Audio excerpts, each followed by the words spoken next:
آج مسلم لیگ نون کے سینئر رہنما سابق وفاقی وزیر جناب خواجہ سعد رفیق صاحب نے ایکس پر ایک سٹیٹمنٹ جاری کیا. بڑے تفصیلی سٹیٹمنٹ ہے یہ, آپ اس کو دیکھ سکتے ہیں. اس میں وہ کافی تشویش کا اظہار کر رہے ہیں. خیبر پختونخوا کے قبائلی علاقوں میں امن و امان کی صورتحال تشویشناک ہو چکی ہے. معصوم اور بے گناہ شہری دہشت گردوں اور سیکورٹی فورسز کی لڑائی میں پس کے رہ گئے ہیں. عوام خوف اور جبر کے سایوں میں زندگی گزارنے پہ مجبور ہیں.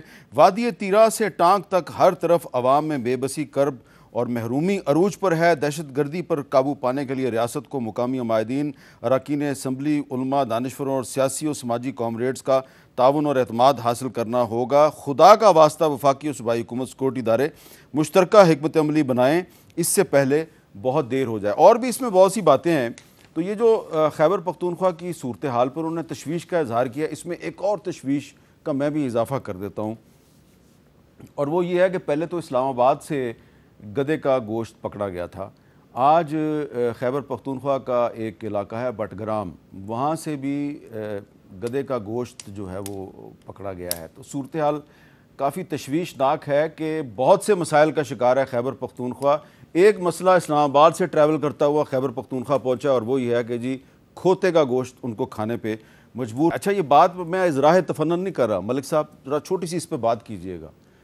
کیا یہ کیپٹل اور پاکستان کے شہروں میں جو کھوتے کا گوشت جو ہے وہ پکڑا جا رہا ہے, اس کا مطلب یہ نہیں ہے کہ ہم بہت ہی بے حس ہو چکے ہیں اور قانون بہت کمزور ہو چکا ہے؟ آپ کی بات ٹھیک ہے جی. ریٹ آف دا اسٹیٹ کی جس کو وہ ہم بارہا اب ذکر کر رہے ہیں کہ دوبارہ سے ریٹ آف دا اسٹیٹ آپ کو اسٹیبلش کرنی پڑے گی, میں یہ سمجھتا ہوں کہ ہر نقطہ نظر سے کرنی پڑے گی. میں حقیقت یہ ہے کہ کام کرتا ہوں وزارت میں, وزیر اعظم صاحب کی مہربانی ہے کہ انہوں نے ملازمت دی ہوئی ہے, لیکن انفورسمنٹ کے جو مسائل ہیں اور رٹ کے جو مسائل ہیں وہ اتنے سنگین ہو چکے ہیں کہ میں سمجھتا ہوں یہ رٹ جو ہے اسے اسٹیبلش کرنا ونس فار آل, یا تو یہ ملک چلے گا under the rate which is a controlled. یہ جس طرح کی ہم گفتگو کرتے ہیں, جس طرح ہم معاملات کو طے کرتے ہیں, جس طرح ہمارے معاملات دیکھتے ہی دیکھتے بدل جاتے ہیں, بات کوئی ہو رہی ہوتی ہے, امپلیمنٹیشن کسی اور چیز کی ہونی شروع ہو جاتی ہے.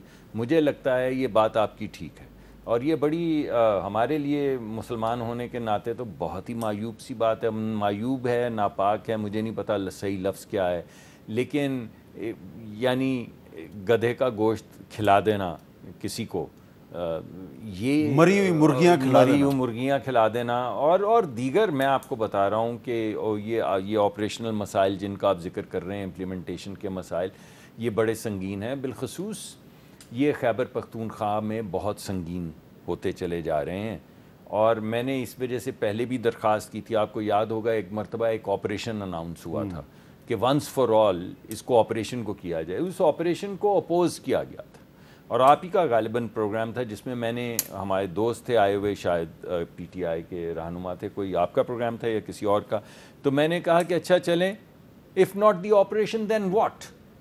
ارے یار کوئی آلٹرنیٹو تو دینا. چلیں, ہمارے بچے, آپ کے بچے, ہم سب کے بچے مر رہے ہیں. ابھی ذرا مجھے ایک لیگل اوپینین لینے دیں اگر آپ اجازت دیں. شفقت صاحب, یہ جو معاملات ہیں, باقی بھی پاکستان میں بڑے مسائل ہیں, لیکن اب گدھے کا گوشت بھی ایک بہت بڑا مسئلہ بن گیا ہے, بہت زیادہ. ٹھیک ہے جی. ایک قانون میں کیا گنجائش ہے کہ کس طریقے سے عوام کو اس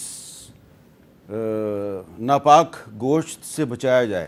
میں تو اس میں یہی سجیسٹ کروں گا کہ سزائیں سخت کی جائیں.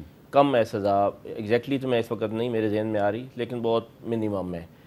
اس کو آپ میکسیمم پنشمنٹ, یعنی کہ اگر کوئی بندہ جو ہے وہ دھوکے سے مجھے گدھے کا گوشت کھلا دے, وہ باہر آ جاتے ہیں ہفتے بعد, 10 دنوں پہلے ہو چکا ہے یہ, کچھ ہی ٹائم بعد, تو سزا جب آپ سخت کریں گے اور سپیڈی ٹرائل کریں گے. اگر ایم این اے کو اتنی سخت سزا مل سکتی ہے تو گدھے کا گوشت بیچنے والے کو سخت سزا کیوں نہیں دیتے آپ؟ ڈیفینیٹلی سزائیں اس میں سخت کریں. یہ تو چلو ایم این ایز کو تو بیچاروں کو تو ویسے مل رہی ہے, لیکن یہ لوگ جو اتنا بڑا جرم کر رہے ہیں ان کو آپ ایسے ہی چھوڑ دیں تو پھر تو یہ ہمیں کھوتے کھلاتے رہیں گے. تو اب آپ اس پروگرام سے جب واپس جائیں گے اس کے بعد آپ کو یقین ہے کہ پھر آپ دوبارہ بھی آئیں گے میرے پروگرام میں؟ اللہ کرے میں آ سکوں. اور ملک صاحب جو ہیں وہ پھر آپ, ملک صاحب تو آتے رہیں گے, لیکن ملک صاحب سے ہی پھر ریکویسٹ کرتے ہیں کہ مجھے دوبارہ آنے جوگا چھوڑیں.